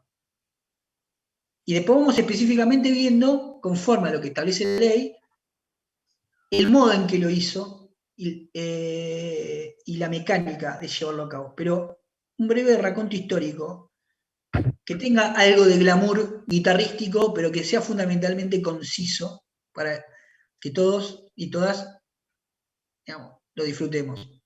¿Quién se anima? ¿Hice tan largo? Era la explicación, tenía. Vamos. Si quieren, digo algo. Agostina, dale. Sí. Bueno, la reforma del Estado lo que le permitió al Estado es que todas... Pero pará, Agostina. Hacé de cuenta que soy ese tío medio de un asado que no tiene ni idea. ¿Cuándo? ¿Dónde? Más o menos, ubicame en Bueno, si no me equivoco, ¿Qué? ¿Reforma de qué? ¿Cuándo? ¿Quién? ¿Dónde? bueno, la reforma del 17. Estado se hizo durante el gobierno de Menem, no me acuerdo exactamente en qué año, porque el gobierno de Menem empezó en 1989. Y 17 de agosto de 1989. ¿Juan? ¿Qué dijo? 15 de agosto de 1989, que dijo, comienzo del gobierno de... Sí, el comienzo del gobierno de Menem, ahí. Y Vos bueno, seguís, Agostina, ahora son todos. Vamos. Bueno, y lo que sucede con esta reforma es que a Promulgada el partir de la 18. misma se permite al Estado que muchas de las empresas, por decirlo de algún modo así entendible, como eran Aerolíneas Argentinas, Somisa, entre otras, se saquen de lo que le pertenecería al Estado y se privatizaran, por ende dejarían de ser reguladas por el mismo Estado, y esto a lo largo de todo este proceso de privatización generó muchas repercusiones a nivel nacional, debido a que, por ejemplo, muchos trabajadores se quedaron sin trabajo, muchos fueron engañados, porque, por ejemplo, les proponían como armar un grupo de trabajadores para abastecer a las empresas privatizadas, pero después quedaban de lado porque las maquinarias y la forma de trabajo era mucho más habilidosa que la fuerza de algunos trabajadores así agrupados, entonces estos quedaban desplazados y por lo cual se quedaban sin trabajo. También generó que los grandes grupos económicos del país se enriquecieran muchísimo a costa de estas privatizaciones.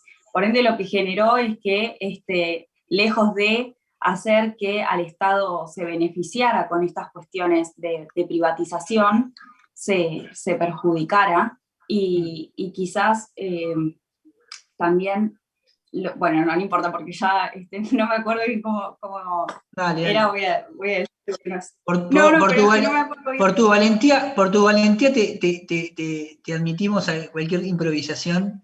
Ya. No, es que se me había venido una idea y cuando la iba a decir se me fue por eso. No, bueno, me preocupa porque es como si estuviera charlando con mi mamá. Mi mamá ya me repite las cosas o se olvida. Bueno, a mí y yo también, guarda. Bueno, ¿alguien más para hacer una especie así de raconto histórico o comentario de esto, digamos, previo, digamos? ¿Alguien más? ¿Alguien vio ese video extraordinario mientras estaba? Lo que entendí leyendo la ley, porque la estuve leyendo en su totalidad, máximo los puntos que usted dio para que le prestemos atención. Yo entiendo que lo que se hizo estatalmente es darle un superpoder al presidente, un poder total, para que él decida qué hacer y cómo hacer con el Estado. Fue él quien en definitiva o delegó siempre, pero con la fuerza del presidente que tiene, para privatizar todo, y un poco lo que decía la compañera. Yo creo que en vez de generar un progreso en el Estado, en todos sus niveles, educacional, laboral, avance de conocimiento y demás, hizo una involución que a través del tiempo se fue viendo como lo estamos pasando hoy en día. Sí, miren, y ahora vamos un poco a lo dogmático. La verdad que, opinión personal, como toda opinión de Seadolina, siempre es personal, las opiniones.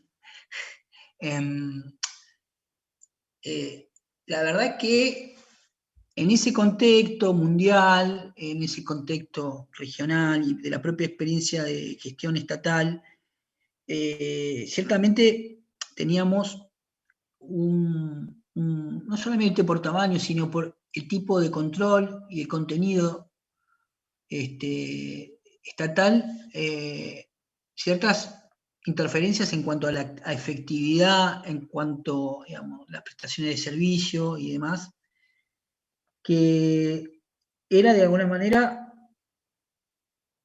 un lugar para reflexionar críticamente eso.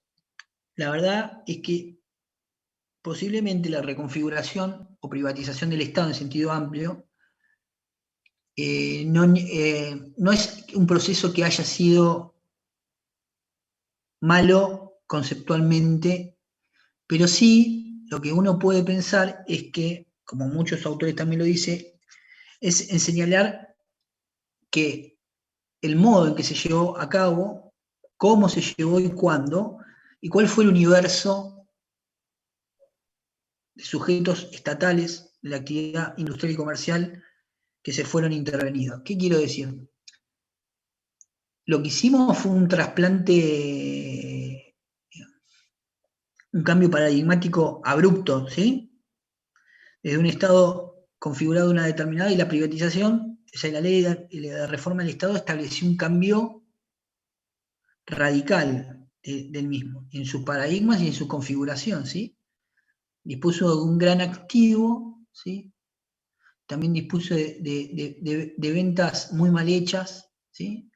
Donde personas se hicieron muy ricas, ¿sí? Porque compraban las acciones a un precio nominal y después a un precio real muy bajo, y después se las vendían a un precio nominal súper alto por parte del Estado, en la forma de precio y demás. Posiblemente al tiempo de esta parte lo que se tendría que haber hecho es algo más racional, algo más segmentado, o sea, no se podía privatizar, por ejemplo, se privatizó toda la cuestión de los recursos energéticos, ¿sí? Específicamente estoy hablando de YPF. El modo que se privatizó YPF, además, por ejemplo, la provisión puede tener transporte, distribución y comercialización, se podría haber segmentado las partes, ¿sí? Etcétera, etcétera. O se podría haber requerido en algunas actividades que sí eran rentables un sistema de administración conjunta, etcétera, etcétera, ¿no? Pero bueno, acá pasamos del negro al blanco, del blanco al negro en todo. Los efectos económicos fueron espantosos, digamos, sostuvieron un sistema, digamos, ficcional, que bueno, más tarde o más temprano lo tuvimos que pagar, digamos, ¿sí? Un dato de color contemporáneo, cuando uno era chico, me acuerdo que estaban los departamentos, decían con o sin teléfono. Hoy me genera ternura, ¿eh? Se alquilaban los departamentos y tenían o no teléfono, y tener un teléfono tardaba 10 años.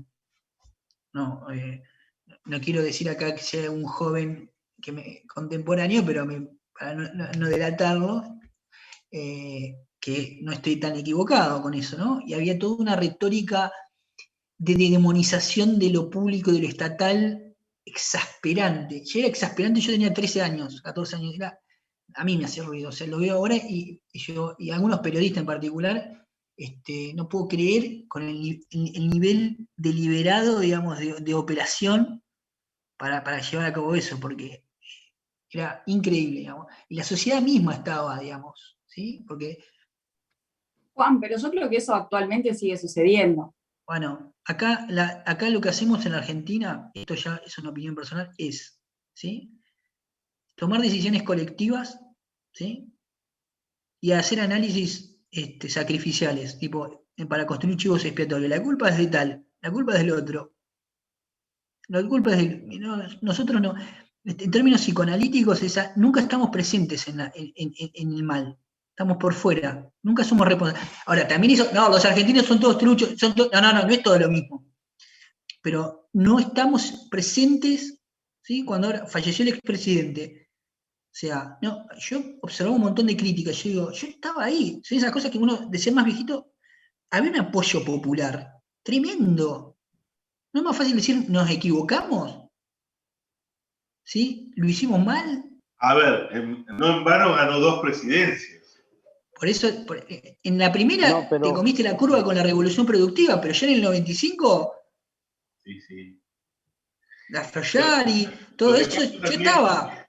Eso Discúlpeme, estaba, digamos. pero- Que de la operación que usted decía de los medios, pero también había operación de parte del mismo Estado. Yo, por ejemplo, me recuerdo de ferrocarriles, que se hacía una mala administración a propósito del servicio propósito, de ferrocarril, claro. para que la gente convulsionara. Entonces, obviamente, Si después tenemos funcionarios empresarios, Daniel, claro, ¿cuál desplome de la Unión Soviética? O sea, personas que después se agarran la actividad que era estatal al sector privado.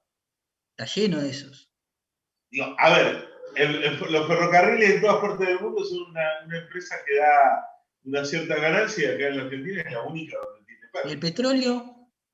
Bueno, Ahora obviamente es una industria que está reconfigurándose, está bajando el precio, porque digamos, no podemos seguir manteniendo la base de petróleo porque terminamos sumergidos como la Atlántida, pero bueno, sí, bueno, todas estas cuestiones de anécdotas. ¿Qué hizo la ley? Primero, ¿sí? Le habilitó a declarar la emergencia, ¿sí?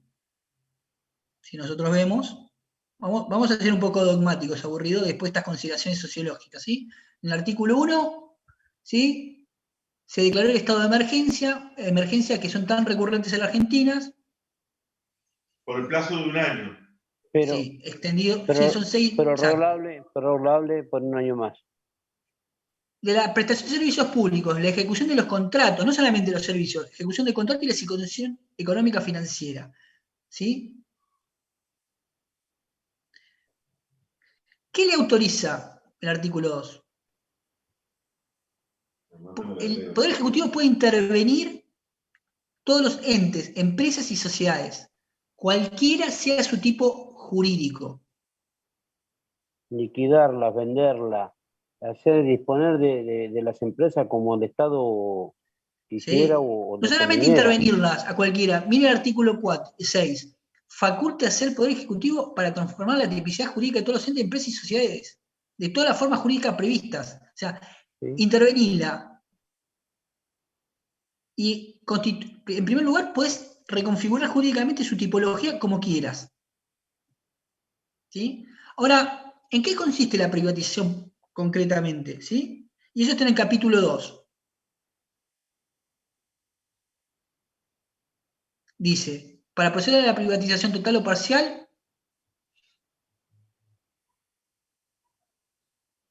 es previsto que sean declaradas sujetas a privatización. ¿Sí? Y esto va a ser una potestad que tiene, por la ley, habilitado el Poder Ejecutivo. Tiene toda la intervención en la emergencia, puede intervenir las sociedades y declarar que tal empresa o sociedad del Estado, ¿sí?, a la cual es titular, está sujeta a privatización. La privatización y el alcance está establecido en el artículo 10, que puede ser total o parcial. ¿Sí? O parcial.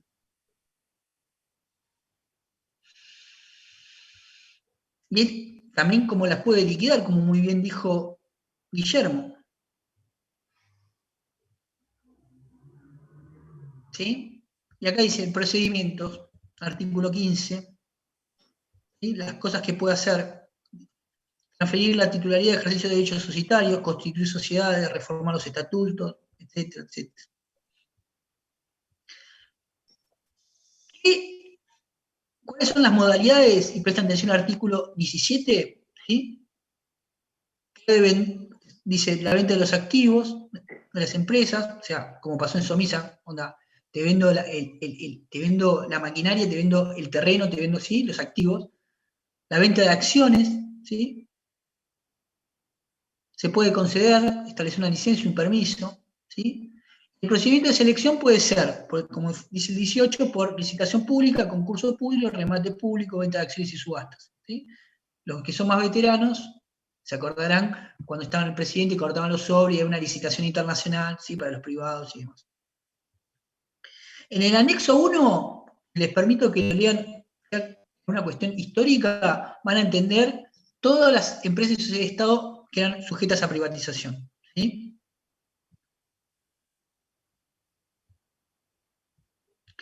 Y también permite, ¿sí?, modificar las relaciones de empleo. Eso también es importante que los tenga en cuenta.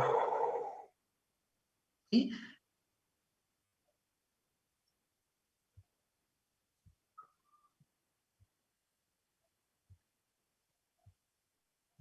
Es increíble, yo veo el anexo 1 y lloro. Canales de televisión. Es que se ha venido, profesor, se han venido todas nuestras riquezas naturales a extranjeros, a empresas de otros países, han traído hasta empleados de ellos, han adquirido un porcentaje muy mínimo de empleados argentinos y siempre la consecuencia la terminamos pagando la sociedad argentina, ¿no? Los que menos recursos tienen.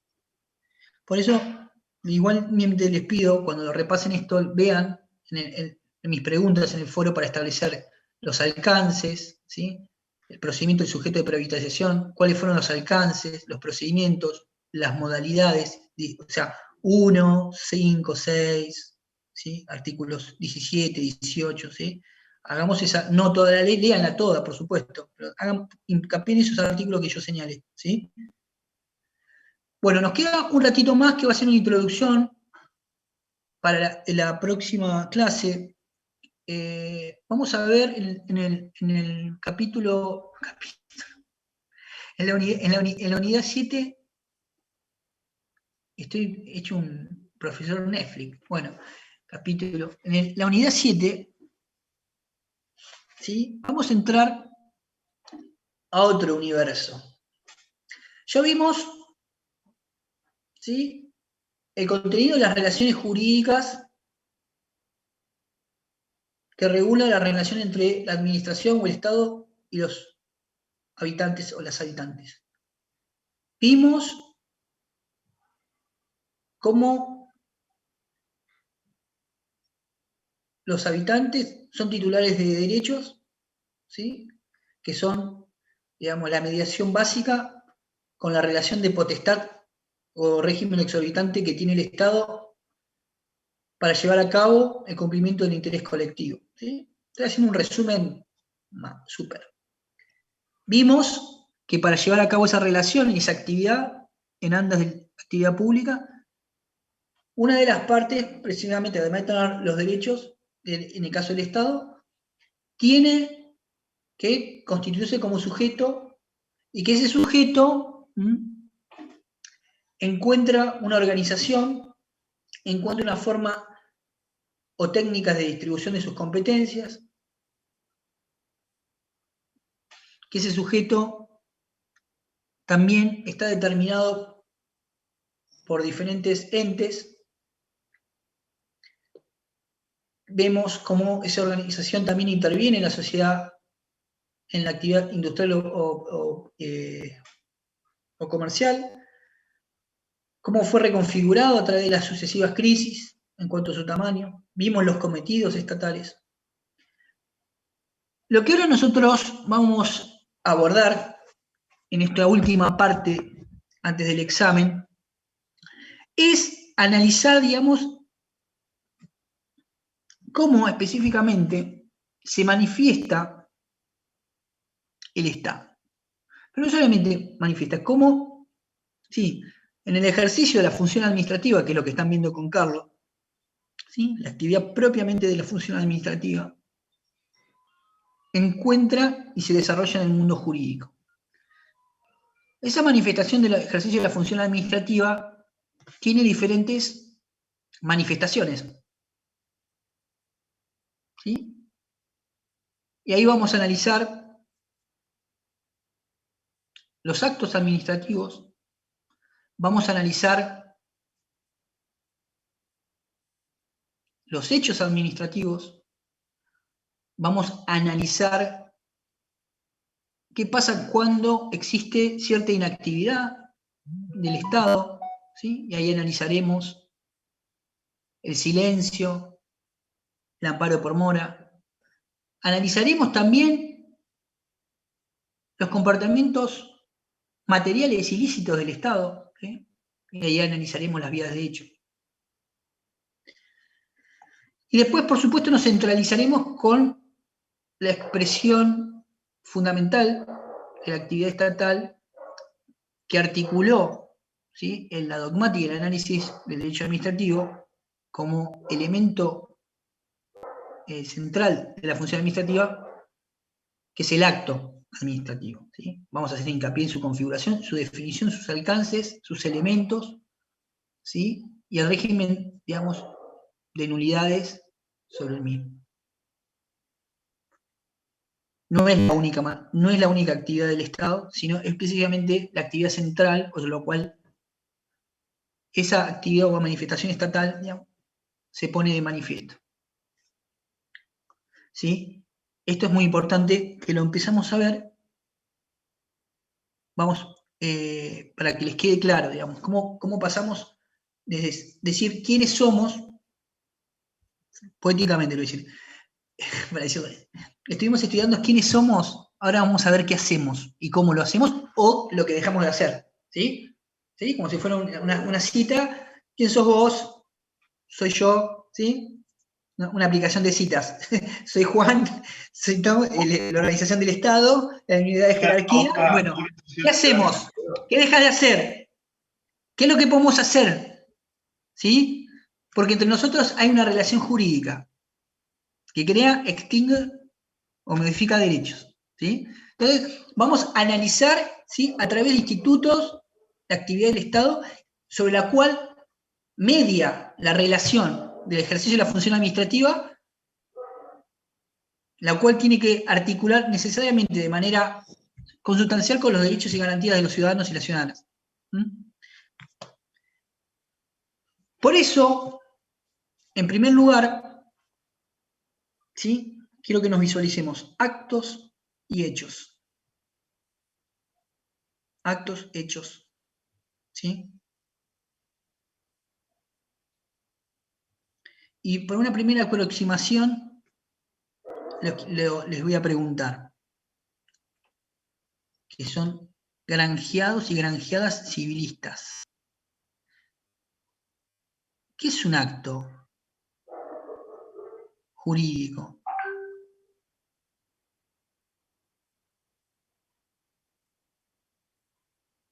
Shannon, ¿dónde están los pichones de Llambías? ¿Qué? ¿Dónde están las? Por favor, de Companucci Caso,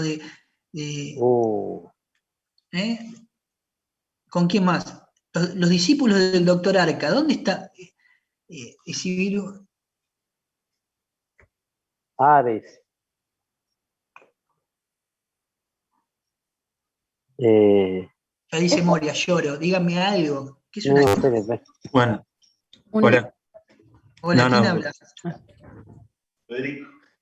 No, yo iba a hablar, pero no, iba a decir que un acto jurídico es un acto voluntario, lícito, que tiene como finalidad crear, modificar o extinguir relaciones o situaciones jurídicas. Bien, si es la memoria, si es el Google, yo ya no importa, quiero esa valentía expositiva, ¿sí? Porque yo doy cuenta de que lo llevan en su corazón y lo repiten diariamente, lo que es un acto. Exacto, Federico. Fíjense que dice una manifestación de voluntad, ¿sí?, que extingue y modifica relaciones jurídicas. ¿Sí? Y un hecho, que también está regulado, ¿sí?, es un comportamiento material que genera, que extingue y modifica.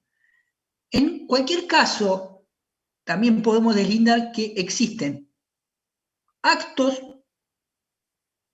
como hechos que no generan efectos jurídicos. ¿Sí? No todo lo que pasa genera efectos jurídicos. ¿No? Les doy un ejemplo. ¿Sí? El que yo me ponga este saco, ¿sí?, es un hecho en el ejercicio de función administrativa de dar clases, ¿sí? Yo creo que no los afecta, no genera ningún efecto jurídico, posiblemente estético, pero ya estaríamos en el otro ámbito, ¿sí?, del buen gusto, lo cual seguramente tienen razón, pero es un hecho, ¿sí?, en el ejercicio de función administrativa, ¿correcto? Correcto. No tiene ningún efecto. Es inconclusa, discúlpeme, pero es inconclusa. Le falta la corbata, profesor. Pero ya estamos en el tren, ya estamos en estos tiempos de COVID y en esta etapa de yoguineta, me siento Giorgio Armani con esto, así, ¿eh? Bueno. El saco ya es una gran cosa. Bueno, gracias por la etiqueta, Guillermo. La próxima, ¿vieron los muñequitos? Además, ustedes se han perdido el privilegio de verlo, pero no hay mucha diferencia de estatura, lo de las tortas. Bueno, voy a presentar así. Pero lo cierto, además de ese chiste estético, no genera un efecto jurídico. No. ¿Sí? Ahora. No. Ahora, el cómo yo sí doy la clase, ¿sí? Eso sí, ¿sí? Porque genera un efecto jurídico, es una manifestación de voluntad, de declaración, que extingue o modifica o genera derecho, ¿sí? Si yo estoy, entre comillas, vendiendo fruta, ustedes les van a repercutir en el ejercicio de la satisfacción de su examen. O si yo tengo, por ejemplo, un improperio, o no tengo la regla de conducta, ¿sí? No estoy cumpliendo mi función, y ahí eso sí es una manifestación y genera un efecto jurídico, ¿sí? Existen hechos que no tienen ninguna... un hecho que yo llevo esto no tengo insignificancia. Hay actos que generan efecto jurídico, o sea, hay una manifestación de voluntad. El que yo diga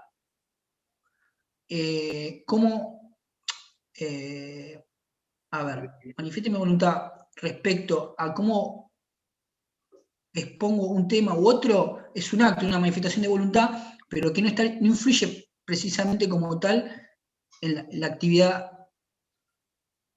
docente.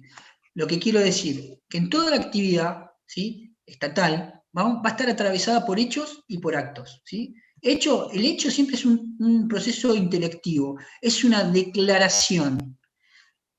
Más que una manifestación de voluntad, cuando vayamos un poquito más específico al acto administrativo, como dice Gordillo, Casani, lo que existe en los actos es una declaración, es decir, hay un proceso intelectual del sujeto o de la sujeto.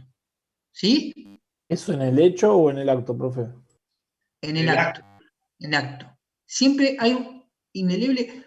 Puede haber actos sin hechos, obvio. Generalmente muchas veces va acompañado. Si yo en un acto administrativo que dispone la clausura, viene un acto, dispónganse la clausura de la pizzería Juan Ascune.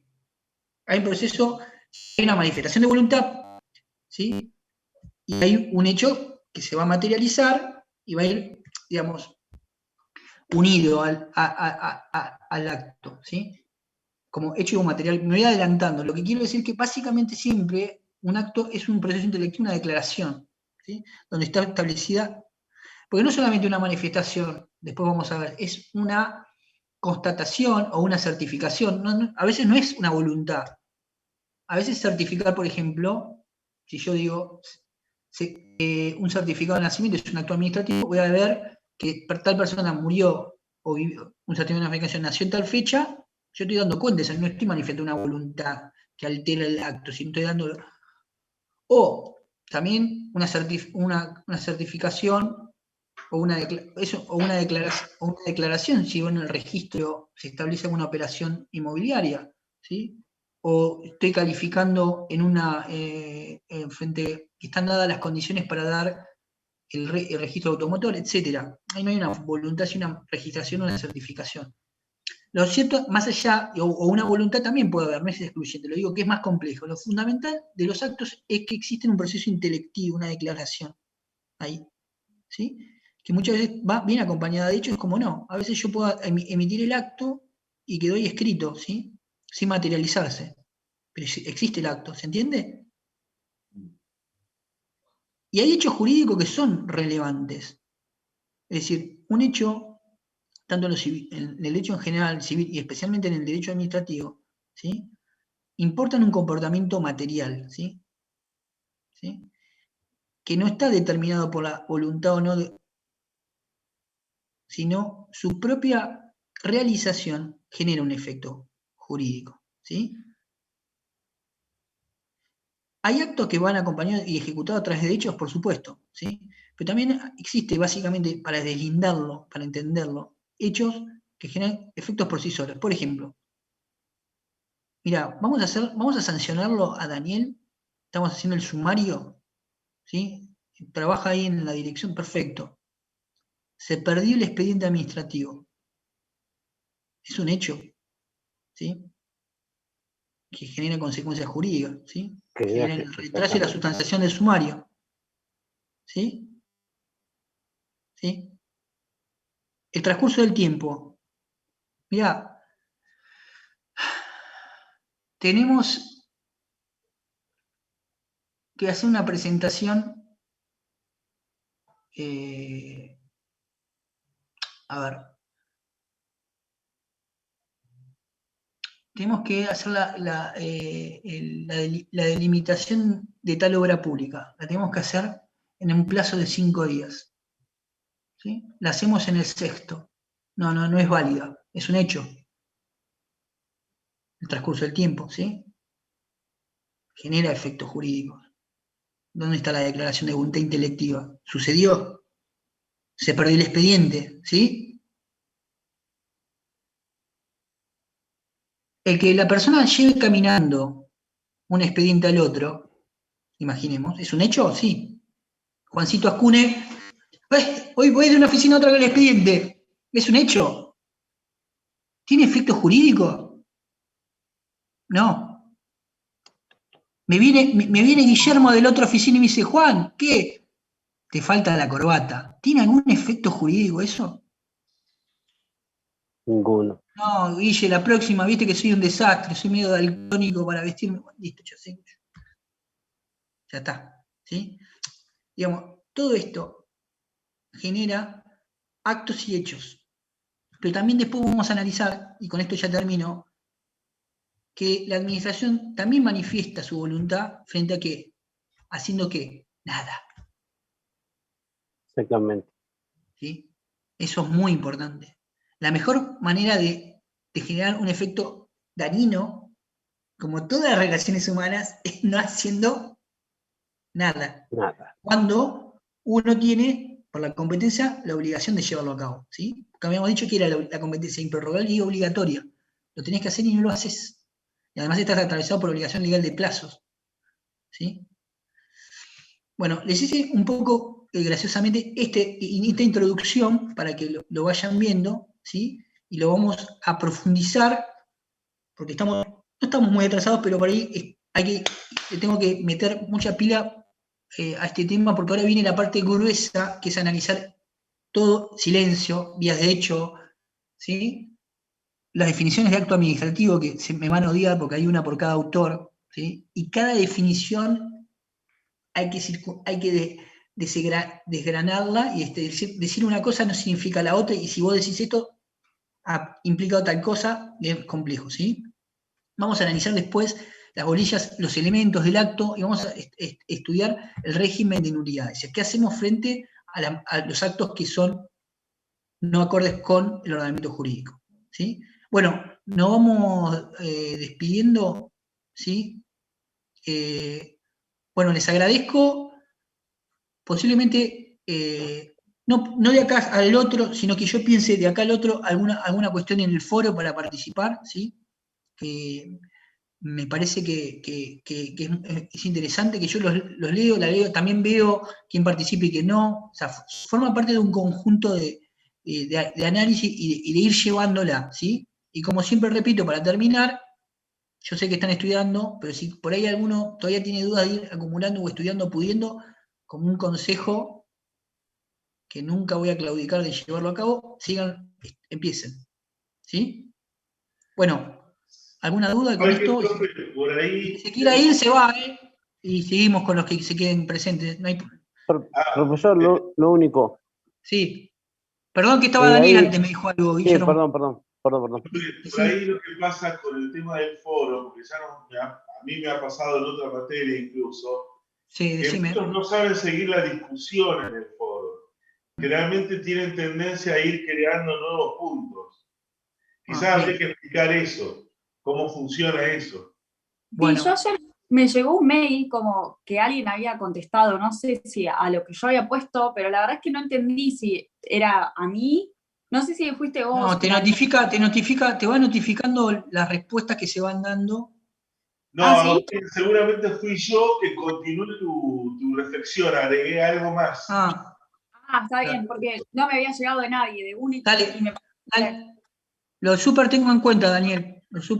Porque yo, la verdad, honestamente no lo había utilizado tanto antes, parece que nunca lo había utilizado y quería ahora ponerle... Porque eso nos sucedió a nosotros en seguros. Y la profesora se enojaba porque pensaba que no... No, pero esto, digamos, perdón, por fuera de cualquier cuestión académica policial, digamos.